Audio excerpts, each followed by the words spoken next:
Welcome to Grew with Portia, the podcast that uncovers the hidden treasures within grief. I'm your host, Portia the producer, and I'm inviting you to join me on a transformative journey where we will exchange laughter, of course the best medicine of them all.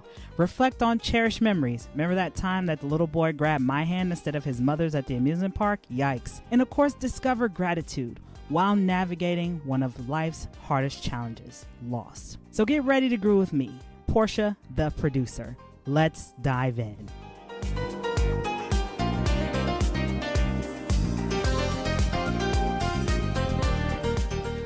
Hello, everybody, and welcome back to Grow with Portia. I am your host, Portia Booker, and as always, don't forget to like, share, and subscribe to keep up with all things Grow with Portia. One of the things that some of you may or may not remember is when I talk about my TV career crumpling, one of the main things that stands out still is how I have my tattoo on my shoulder that says, "Don't write your ending."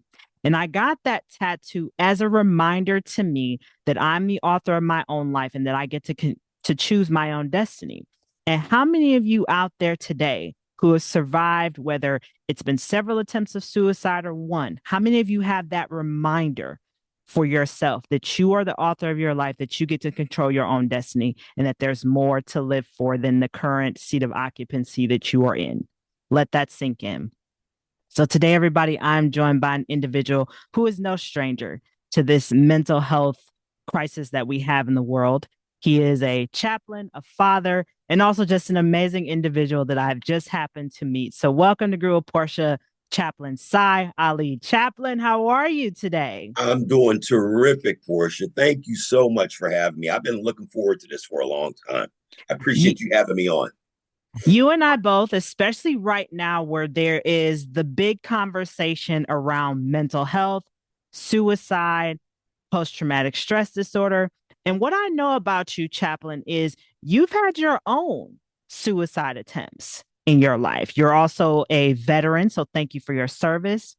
And in the world today, as you see amongst our youth, you do a lot of things with youth as well. But let's start with you, Chaplain.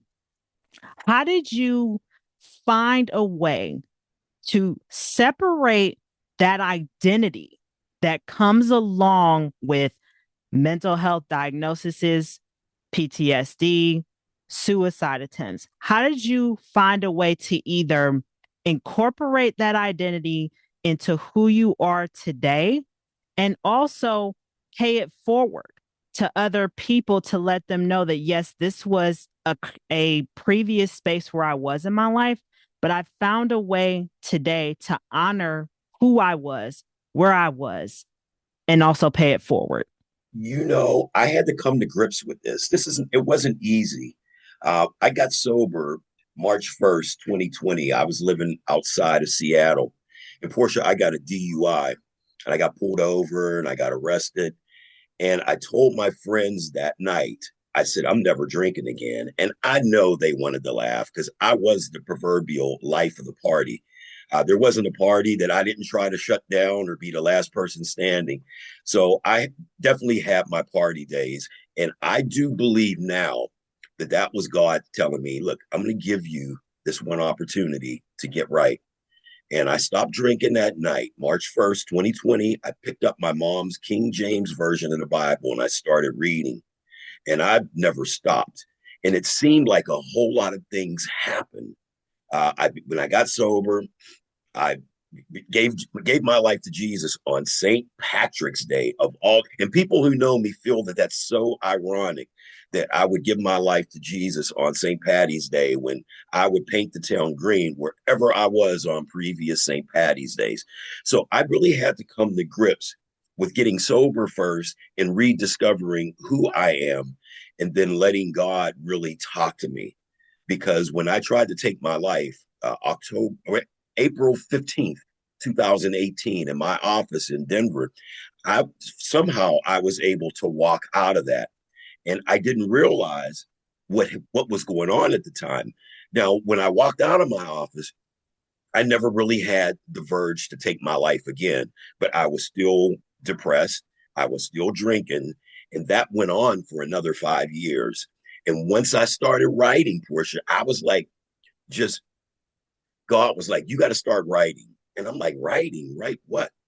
And I started figuring out, wow, I'm here. It's 2020. What happened in 2015? And I started writing about my depression. And then I started taking seminary courses. This was during the pandemic, during the quarantine. So I didn't have a whole lot of money. You couldn't go anywhere to, like, I mean, going to schools and all that. It just wasn't in the cards for me. So I started taking an online seminary course, and it just started coming in waves. I took a chaplaincy course, and during that chaplaincy course, there was a large section on grief and how to process grief.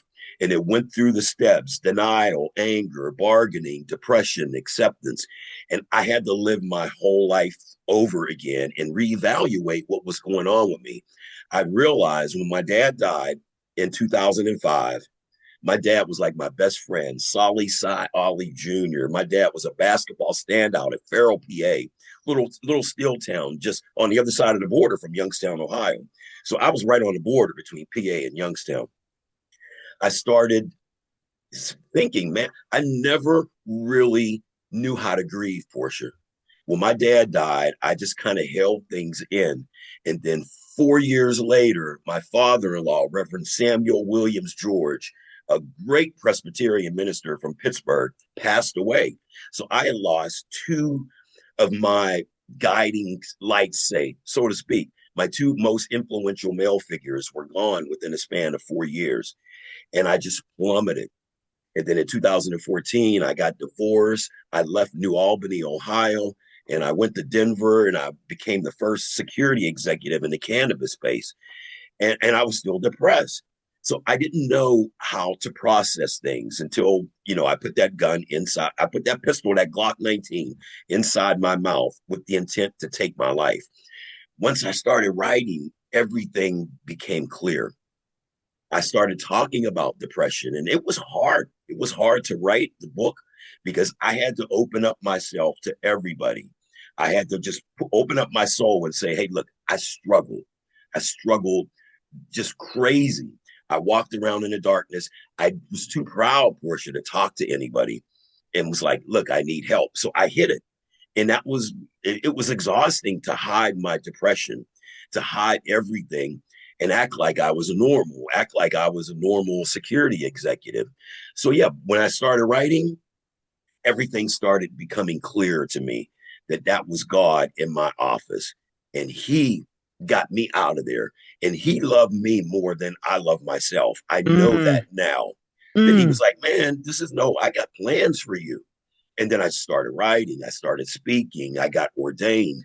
And it's just like a groundswell of spirituality that hit me. So I had to look in the mirror. And when I talk to folks, when I preach, I mean, I like to say, you got to just put a mirror up in front of you. Who are you? Who are you really? How do you become the person that you really think you can be? And you have to look in the mirror and say, okay, I've got to be transparent. I got to let people know, yeah, I struggled. Yeah, I got divorced. Yeah, I walked away from a marriage. I did all that. But now it's almost like a circuitous route, Portia, of where I was going, and every place I live, I was nomadic. I lived all over the country until I finally got out here on the central coast of California. And God was like, okay, this is you. You settle down right here. And I was homeless out here. When I got to California, I lived in a homeless shelter for almost a year. And I became the resident chaplain. So even when I thought God was punishing me, Portia, he really wasn't. He was just showing me different things. So now it's like I'm free to talk about it. I'm free to take off the blinders. I'm free to open up to say, okay, look, I struggled. I was at the top of my game in the security field, working for like a cannabis manufacturing facility in Denver. And I was depressed. And the little things that I should have enjoyed in my life at the time, I didn't. So now, Portia, I don't take anything for granted. I know that's a long winded question because it's not as easy in a one sentence answer. But yeah, I struggled. I was able to get through it. I was able to be honest. And when I started writing the article, I was putting it out on social media, and people were coming to me privately and was like, it felt like you were writing about me. So my story, a lot of people are going through what I went through. And I think it's fruitful. And I think it's very important for me to just say, hey, I've been there. But God's grace turned me around and got me to the road I am now. Is the PTSD like gone completely? I don't know if I can say that. I mean, I don't feel like I'm depressed, but I know it's there. But I know now that I'm in a better place and it's not going anywhere. It's not creeping back up on me no matter what goes on now. My faith will carry me through anything from here on out. Your faith is your armor. And let me Yes. tell you something, Chaplain. You almost got me emotional over here because I thought about after my mom transition, you brought up about your dad, how he was that foundation for you. When he transitioned, you didn't know how to grieve. A lot No. of us just mask it, bury it. Then also your stepfather, right? Yes. Another key figure in your life transitions. And again, Yes. you're still stuffing it down. And then, of course, life takes us through so many different trials, so many different places, Does. experiences that wear on us, Yes. right? And sometimes we reach that point of, I'm done. I'm not happy. I'm tired. And of course, with you being a Black man, let's also touch on that. The vulnerability that you're showing here today has not always been given as a permission for you No. because the societal standard is that you continue to wear the Tin Man suit and just suck it up. Yes. But as I've mentioned to many of my friends, there's a reason why we have tears. Tears are a form of communication, Yes. and men may not always cry using tears. It might be him just yelling and throwing things away. Or in your case, putting that gun in your mouth, Yeah. right? You wanted that pain to be over with. Yes. And I'm curious, Chaplain, too, for our audience, you brought up about PTSD, that you don't know that it's gone or, that but I think you've worked to a certain space in your life where you're aware that Yes. you're getting triggered possibly by some things. Can you share with our audience, especially other men who may not be as aware as you, what does that PTSD look like? I was operable. I was able to move, through life. I was able to do that job and I was able to mask it. But yet, Portia, when I got home at night, I was exhausted, not just physically, but spiritually and emotionally. I was like, oh my goodness, I'm trying to hide this from my boss. I'm trying to hide this from all the workers at this facility. I'm the director of corporate security. I am the head security guy in this corporation and I'm battling. I don't want people to know. And, we talked about masking it. Just, I mean, when I was a young kid and when we got whoopings, I know it was spankings and whoopings. I was always taught, don't you shed a tear. I'm getting my behind beat portion, and my parents are telling me, don't shed a tear. So I learned to mask that. And I think I carried that through. I carried that through my father's death. I carried that through my father in law's death of not showing emotion.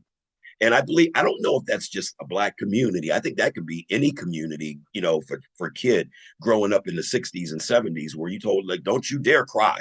Or I'm I'll like, give you you beat something the to heck cry out of me. for. You telling me not to cry. But for people, I think it's very hard because the triggers for me, I found later on when I was going through therapy, is I didn't process my dad's death, didn't process my father-in-law's death, and I just shut down. I shut down all my family. And because I was in corporate security at the time, all I did, Portia, my safe space was traveling for work, being in airline lounges, being in hotels across the world. That was when I felt like I was at my best, when I should have been at my best as a dad to my oldest daughter, Tasha Nicole, to my daughter, Samaria Hope, to Cy the fourth. I should have been a better husband. I can look at that now and say, okay, this is what I could have done. But yet I shut down. And I shut down on everybody who cared about me. I didn't dare tell my then wife that I was battling depression. I didn't tell my mom, who just passed away in 2021. I didn't speak to anybody on my depression. And when I wrote the book, my sister, she said she couldn't read it emotionally. She was like, to know that my brother was struggling, it would be hard for me to read. And I said, well, Rhonda, know that the ending of your book is what you preface the show with. I mean, it hasn't ended yet. It's still going on, but it's always good to know where you once were. As you to ask the question, yeah, I was there. I don't think this will ever leave because I know I've been through it. I know where I'm at now. And for others, particularly men who do not want to show emotion, you have to open it up. And again, you got to look at that mirror. That mirror is the only thing that can really let you see physically where you're at. Now, I don't think you can see spiritually or emotionally, but the mirror will let you know. You can't lie to the mirror. I mean, that's almost like looking at God and saying, "Oh, I'm all right, God," and God knows. He knows where I'm at. So there's no telling fibs or saying something that I'm not. So I just believe transparency, and the reason I'm willing to open up now, and people can. I've heard comments, well, you were weak, you wanted to take your life. Hey, I was a lot of things. But when now that I look at it, Portia, I realize how selfish I was because there was so many people who loved and cared about me. Had I been able to pull that off and do it, and we know, Portia, God does not save everybody. He just doesn't. So we don't know why he does things he does, but I do know that he spared me.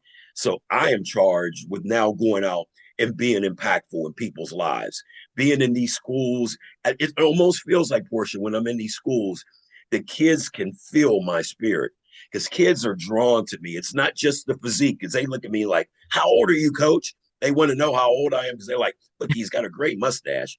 They're asking kids to ask, how old are you? And when I tell them 65, they don't believe it. So, I mean, the kids are drawn to me. And I've been able to help young kids in school. I've been able to help our coaches. I've been able to help our management staff, even principals. When I go meet with principals, they see an older gentleman and they know my background. So they're asking me, hey, shut the door. As opposed to talking about our Alevo program, they want to tell me about their personal selves. So people can sense my spirit now.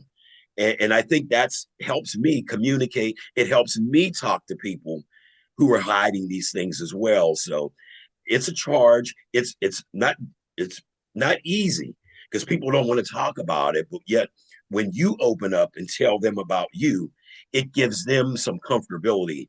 And then they're able to open up and tell me what's going on in their lives. Well, you created that safe space, Chaplain. I mean, they know your story. They feel safe enough in your presence because you've done the work. You've legitly done the work. You know that God is on your side and that he continues to fill you with oxygen to keep on going. Yes. Right? When you didn't take your life, when you were spared, you were given a purpose. Right? And so many Right. people have been spared however many times and I still are know. kind of driving around in the donut circles. And you It's brought right. up working with youth, Chaplain. And let's be realistic. There seems to have been a rise in different mental health challenges amongst our youth. Here in Ohio, we had a suicide at a high school here. And I'm curious for you, Chaplain, what are you seeing amongst young people as far as the emotional baggage that they're carrying that often most people are not privy to or they're just not aware? Because let's also throw in the impact of social media. This new Yes. generation is very much Yes. fueled by the content, the influencers. And how does that also play a role in they're either feeling safe enough to open up about what's going on and also the disconnection of different staff members and parents of seeing what really is going on with their children? It's I'm glad you mentioned that because prior to coming out to California, I went back to Pittsburgh for just a short period of time. We were going to do a documentary. I didn't have the funding, but yet I got my friend, my lifelong friend of my sister, called me and said, "Hey, I'm working for this nonprofit, and they're putting mentors in high schools. So Penn Hills is just like a near suburb of Pittsburgh, and it's like an inner city school. So we got deployed on the weekends. On Saturday, well, remember the movie The Breakfast Club? Mm-hmm. It was something similar to that for kids who were not making classes and skipping school. And it was a like December morning, Saturday morning, and we went to this high school and we did our little community circle. And the kids were just so checked out, Portia. They had their hoods Mm, on, they had their dark glasses. Meanwhile, Pittsburgh is getting slammed with a snowstorm. They got their AirPods in. And Tawana Gatewood, who was the other youth mentor, who is a Christian woman, she was like, Sy, you should tell them your story. And I was like, really? You think so? She was like, yeah. So we got in the community circle and I laid it out. I told them how I battled PTSD, what happened, what the triggers were, what happened in my office, and I was able to walk out and eventually became a chaplain. And Portia, it was like a groundswell. The AirPods came out, the hoods came down, and these kids got serious. And I found wow. out that Penn Hills, like 7 students had died of gun violence, like over the past year and a half. They were in the quarantine. And finally, they're released. They're coming back into school. This is 2021. And this young lady who said, I talked about her in my book. Her name was Cassandra Holloway, who was like a sophomore at the time. She rolled up her sleeve, Portia, and she showed Tawana and all the kids the cut marks Mm, on her arm. And that's when it hit me. Oh my goodness. These young people are battling this. I was just thinking about my age bracket or veterans. And then it hit me that these kids are having problems. And then all the kids opened up. And we had this beautiful community circle, and it was emotional. And I was emotional, and Tawana was emotional. And the kids, even the instructor, who was a deacon there in Pittsburgh, but was in charge of this program, he was like, I think you broke the ice here. He was like, these kids haven't opened up like this. And I've never seen this. So, I still correspond with Cassandra. She wrote a nice paragraph about me coming into her life at the right time. The rest of the kids were able to open up. So then I realized these kids are struggling. I didn't realize how grave the situation was until Cassandra rolled up her sleeve. And I was like, do your parents know? And I, her parents got involved and, we started communicating with each other. And this young lady turned it around, Portia. She's now going to nursing school. She was like, you inspired me to help others. So she's going to nursing school. So yeah, and then I come out here and then I'm working in elementary schools. And one little kindergartner, his name was Solomon, was bullying the rest of the kindergartners. So his coaches, our level coaches, came to me and was like, Sy, can you work with him? He's bullying the kindergartners. So I mm, take him outside and we sit on a bench. Portia, I found out that this little guy's father had passed away like a month before school started. And he thought it was his fault. So he was taking it out on the kids. And I knew I had to, walk very lightly because I'm a mentor. I'm a coach in school. I don't go by Chaplain Sy in school. I go by Coach Sy. That's why the book says Chaplain Coach, because I got dual titles. But I'm still doing the same thing. I'm mentoring and ministering outside of school. But this kid went home and told his Mom, Coach Sy helped me out. So the next day, the woman came to school and she was up in the principal's office. And I got called to the principal's office. I'm like, oh, I'm in trouble. What did I in trouble do? now. So I go to the principal's office and this lady was there. She said, are you Coach Sy? I said, yeah. She was like, oh my goodness. Whatever you said to Solomon, you keep saying it. And the principal's looking like, what? She was like, I got trained counselors in here, and you've been in this school 2 weeks, and you're finding these things out about the kids. She was like, you keep doing that. And that's how this process started with me working in schools. That I can sit down, and you said it, you said the key word, safe space. Kids need a safe space. They look at adults, and if you're like towering over them, they don't, so that's why we do these community circles. It takes me a while to get on the ground and do crisscross applesauce with my legs and get in these community circles with the kid. It takes me a while. If there was video of me at one school, it would have been on TV because I got in the community circle and I couldn't get up. And here's kindergartners and TK trying to lift Coach Sy up, and our other coaches are laughing. I'm like, I can't do these community circles like this. But yeah, I give them that safe space. And you'd be surprised how they return that back to you when you tell them it's okay. This is you and I talking. This is our little group of kids. You can open up. So a lot of kids don't want to do it because they don't want to be ridiculed by their classmates. But when you do get them to open up, you get an earful from these young kids. And you're right, social media is, I can't even imagine if we had social media when I was growing up like that. We had ABC, CBS, NBC, and PBS. That was it. Wasn't no computers, wasn't no phones. We had the rotary phone. I mean, so yeah, they got access to so much now, but it's very important as like school mentors or coaches, like what we're doing now, is to be able to properly communicate and give these young people an opportunity and a space to be honest and open up. And when they do, it's a thing to behold. 100%. And we need to listen because, and what I mean by listen is not with the anticipation to talk. Listen to what they're not saying, Thank right? you. Look at their body language. If they're trembling while they're talking to you, they're releasing stuff that they've probably never even shared with anybody, right? Absolutely. And their Yes. their coping mechanism might be posting on social media, right? But nobody's listening to them through their posting because it's just met with a bunch of, oh, go pray things away or whatever people are responding to. Well, Chaplain Sy, let me say this.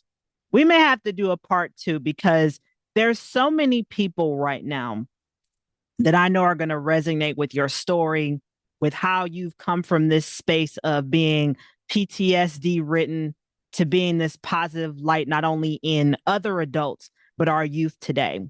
For our audience, Chaplain Sy, if they want to connect with you, get a copy of your book, have you come to the schools, how can they connect with you? Here is the book. It is Out of the Storm. Not only available in English, Portia, but it is in Spanish, French, Italian, and Mandarin. I'm even getting hits from Beijing. So that tells me that mental health is not just the US thing. It's not just the North America or an American continent thing. It's a universal thing. So being able to open up is very important. This book is available in Barnes and Nobles, Amazon. It's also available in an audio book, an ebook. My website is www.fitsquad, but it's spelled PHIT. That's for prophecy, honor, integrity, and transformation. So fitsquad.com. It'll tell my schedule if you want me to come to your school. My email address and everything is in that website. So I am easily Googleable. Is that a word? I think I just created Yes, or Googleable. AI. Yeah, you can find me anywhere, but the book is Out of the Storm. It's I don't know if it'll ever be a bestseller, Portia, and I don't even think that that's important at this time because the feedback that I'm getting is it hits home for a lot of people who don't want to talk about it, who don't want to write about it. So if I can talk about it and write about it on somebody's behalf, then that will suffice because it'll at least get people to relook at themselves and to be able to seek help. You know, I'm a chaplain. I'm not a psychiatrist. I'm not a psychologist. I'm just a man who has been there and done that and been able to come out of that and be in pretty decent shape for a 65-year-old guy. Not just physically, but spiritually, emotionally, and financially. And I discussed that in this book. So you can reach out to me, www.fitsquad.com. Excellent. So those of you who heard Chaplain Sy, you can reach out to him through fitsquad.com. That's PHIT, not FIT. We'll also put his information in the show notes. Of course, you know, you can use AI to your advantage as well. Yeah. Well, well, everybody, that was Chaplain Sy Alli that you heard from today on Grew with Portia. And that concludes our conversation. And until next time, everybody, peace and hair grease, everyone.